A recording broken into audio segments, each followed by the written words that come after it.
The Xylon Warclaw, Scath, adjusted the magnification on his optical implants. Below, on the ochre plains of LV-417, the human settlement looked pathetically vulnerable. Prefabricated domes glinted under the weak, reddish sun. Cultivated fields, neatly gridded, spread out like a child's drawing.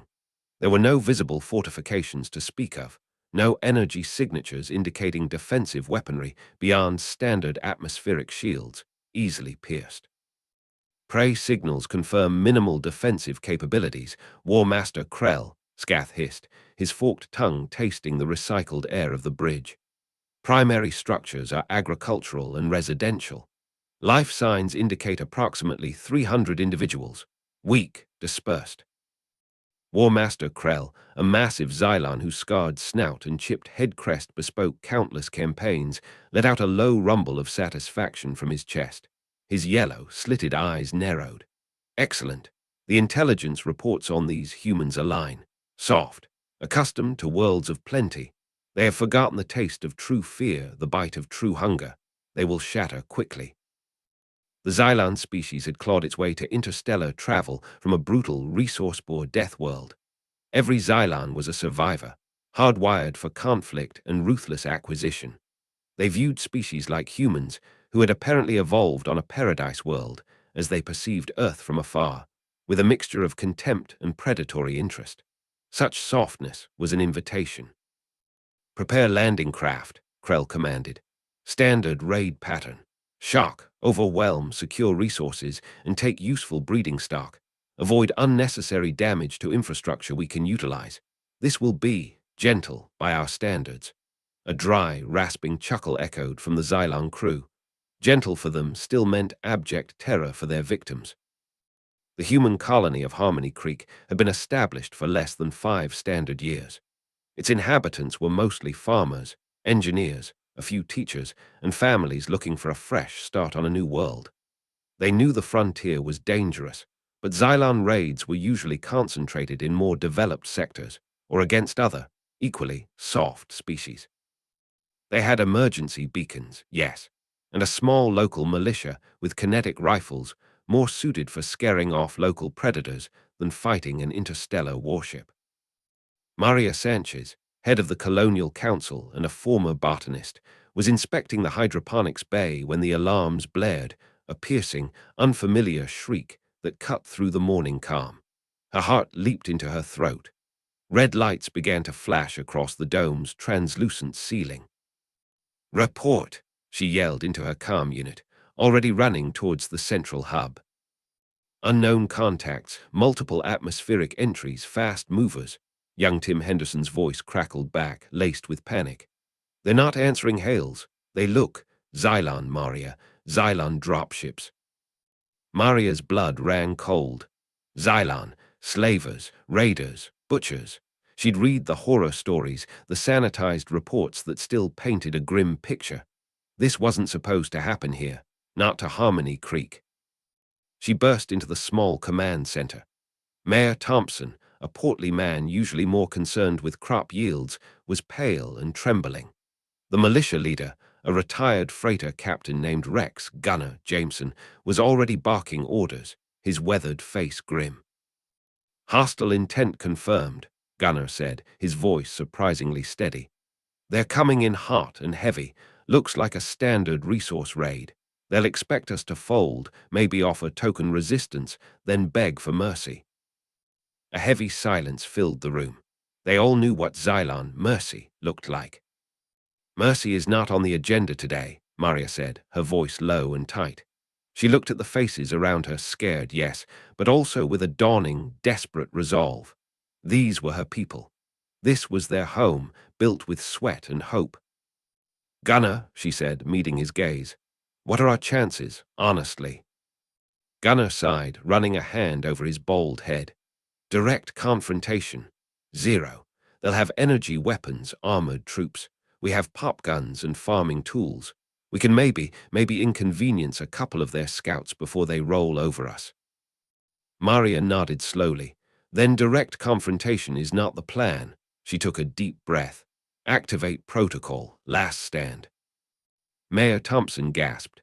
Maria, that's a scorched earth protocol. It's for when there's no other choice. Is there another choice, John? Maria asked quietly. To be herded into their ships, to watch our children. She couldn't finish the sentence. Gunner's eyes, which had seen too much in his long life, hardened. The protocol is clear. Deny the enemy everything. Make them pay for every inch. Inflict maximum damage, regardless of cost to ourselves. Show them what happens when you push a peaceful people too far. He looked around the room. It's a one-way street, folks. Once we commit, there's no turning back. We won't survive, but we can make damn sure they remember Harmony Creek. A grim determination settled over the room. Fear was still there, a cold knot in their stomachs, but something else was rising with it. A cold, burning anger, a refusal to be victims. Send the broadcast, Tim, Maria ordered. The emergency beacon wide spectrum to any Alliance ships. Then encrypt and send the last stand confirmation message to Sector Command. They need to know what happened here and why. She turned to the others. Everyone knows their contingency roles. Agricultural team, the nutrient stores, the seed banks, the water recyclers. If we can't have them, neither can they. Engineering, power conduits, vehicle depots. Sabotage everything non-essential, but rig the essentials to blow spectacularly when the time is right. Militia, you know what to do.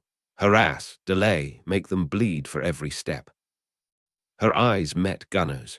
And Gunner, the children, the evacuation protocol for the hidden shelters, get them there. Give them a chance, however small. Gunner nodded curtly. Understood. The Xylon dropships landed in a ring around the settlement, kicking up clouds of red dust. Armored ramps hissed down, and Xylon warriors, clad in dark, segmented armor and carrying heavy pulse rifles, began to advance. They moved with a predator's confidence, expecting cowering prey. Scath was in the first wave. Sector 1 clear, he reported, his squad moving through the empty residential domes. No resistance. Cowards are hiding. He kicked open a door. Empty. Another. Empty. His lip curled in a sneer, so predictable. Then the first explosion ripped through the agricultural sector. A massive fireball erupted from one of the primary nutrient processing plants, sending a shockwave that rattled Scath's armor. Report, Krell's voice snarled over the comms from orbit. Sector 3, Agrodome 7, self-destructed, a panicked Xylon voice cried. Massive secondary explosions in the seed bank. Before Scath could process this, another blast, closer this time, came from the direction of the main vehicle depot. Flames licked the sky. What is this? Krell demanded. Are they destroying their own assets? Scath felt a flicker of unease. This wasn't how soft prey behaved. Soft prey hoarded their resources, hoping to bargain. Then the shooting started. Not a concerted defense, but sporadic, accurate fire from hidden positions. A Xylon warrior near Scath cried out, a sizzling hole appearing in his neck joint, an unarmored spot. He gurgled and fell. Sniper fire. From where? These prefabs offered dozens of angles. They fight, another Xylon shouted, before a flurry of kinetic rounds peppered his chest plate, not penetrating, but staggering him, making him an easy target for a second sniper who took out his weapon arm. The humans weren't trying to win engagements. They were trying to hurt. Maria Sanchez, her face smeared with dirt and hydraulic fluid, knelt beside a jury-rigged explosive charge attached to the main water recycling unit. Old Man Hemlock, the colony's 70-year-old chief engineer, gave her a grim thumbs-up. Give em hell, lass, he wheezed, clutching a rusty pipe wrench like a war club. For Harmony Creek, Maria whispered, and triggered the detonator. The ground shook as another vital piece of infrastructure went up in smoke and fire. They wouldn't get their water. Across the settlement, similar scenes were playing out.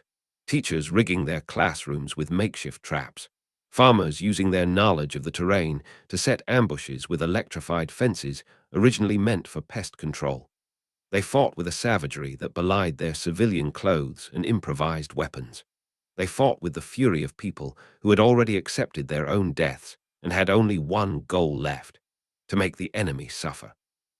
Scath and his squad were pinned down by fire from a seemingly empty hab block. Rounds whizzed past, forcing them to take cover. "They're using the structures," he yelled. "They know every hiding spot." "Burn them out," came the order from his squad leader. A Xylon heavy weapons specialist leveled a plasma projector. A stream of incandescent energy washed over the hab block, melting plascrete and setting insulation ablaze. No screams came from within, just an eerie silence, then a single defiant laugh, cut short as the roof collapsed. The Xylons pushed forward, house by house, dome by dome. But it was slow, bloody work. Every corner could hide a trap, every doorway an ambush. They found bodies of human defenders, often surrounded by 2 or 3 Xylon casualties. A farmer with a pitchfork, impaled, but with a Xylon's throat ripped out by the tool's tines. A woman, a teacher by her datapad nearby, who had apparently used a salvaged mining laser to carve a path through an entire Xylon fire team before being overwhelmed, a grim smile frozen on her smoke-stained face. Krell, watching the tactical display aboard the Warclaw, felt a cold knot tighten in his gut. His casualties were mounting at an alarming rate. These weren't warriors they were fighting, they were furies, demons. They didn't break, they didn't rout. They just died, taking as many Xylons with them as possible, and they were destroying everything. The fields were burning, set alight by the colonists themselves. The food stores were contaminated. The advanced atmospheric processors were a mangled wreck. "War Master," Scath's strained voice came over the comms, heavy with static and the sounds of combat. "We have reached the central command dome. Heavy resistance. They appear to be fortifying it for a final stand." His voice held a note Krell had never heard from a Xylon warrior before, something akin to grudging respect, mixed with bewildered horror. "They are not trying to escape. They are trying to make a point." "Take the dome," Krell snarled, though his own confidence was fraying. "I want prisoners. I want to understand this madness." Inside the command dome, Maria, Gunnar, and a handful of survivors, most of them wounded, prepared for the inevitable. The last of the children had been confirmed safe in the deepest emergency shelter, its location known only to a few, its existence hopefully overlooked. "They're cutting through the main door," Tim Henderson reported, his voice hoarse. He was bleeding from a scalp wound, but still manned the comms. Gunnar checked his kinetic rifle. He had 3 rounds left. "Make M count," he muttered to himself. Maria held a thermal detonator, salvaged from a survey kit. "Remember why we're doing this," she said, her voice calm despite the thunderous impacts on the door. "Let them tell the stories. Let the galaxy know what happens when they try to take a human home." The door buckled, then blasted inwards. Xylon warriors stormed in, weapons blazing.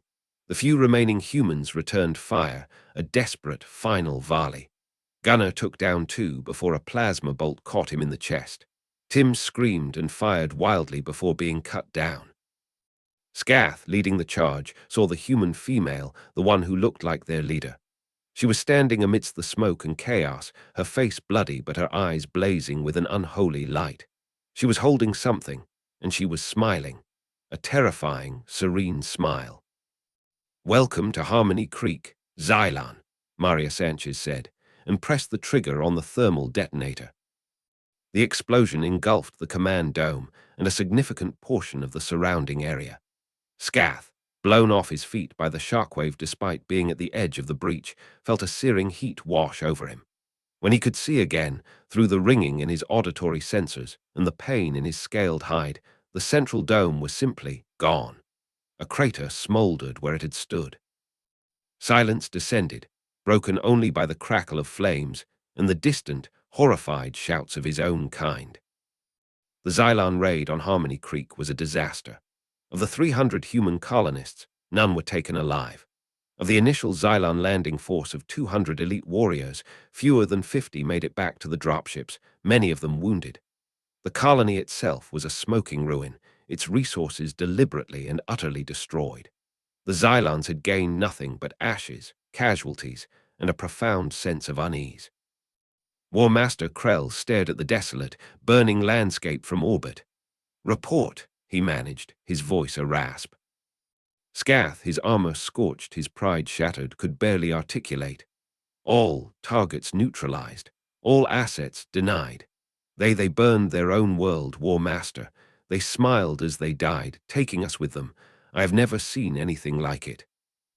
Krell felt a shiver, an ancestral memory of a predator encountering something that, despite being smaller, was infinitely more dangerous. This wasn't softness. This was something else, something terrifyingly resilient. The surviving Xylons carried the tale back to their territories. They spoke of humans who didn't value their own lives when their homes were threatened.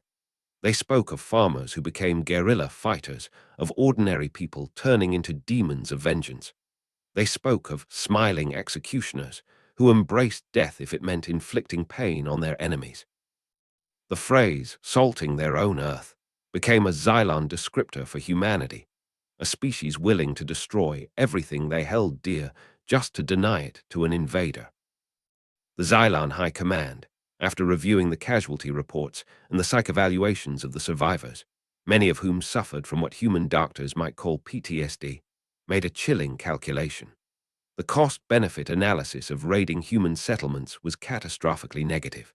If even a small, isolated agricultural colony could inflict such losses and deny all spoils through sheer, spiteful defiance, what would a more developed human world do? What if they all fought like the people of Harmony Creek? A new directive was quietly issued throughout the Xylon fleets. Avoid human-settled systems if at all possible. If engagement is unavoidable, expect fanatical resistance and zero recoverable assets. The risk is not worth the potential gain. Humanity, largely unaware of the specifics of the Harmony Creek engagement beyond a tragic loss, gained a new, fearsome reputation in the darker corners of the galaxy. They were no longer seen as just soft prey. They were now whispered about as the ones who will burn their own fields, the spiteful resistors, the people you didn't push too far, because their breaking point wasn't surrender. It was a terrifying, self-destructive fury that would drag their enemies down with them into the flames. The memory of Harmony Creek, a small, forgotten colony, became an unspoken warning among the stars.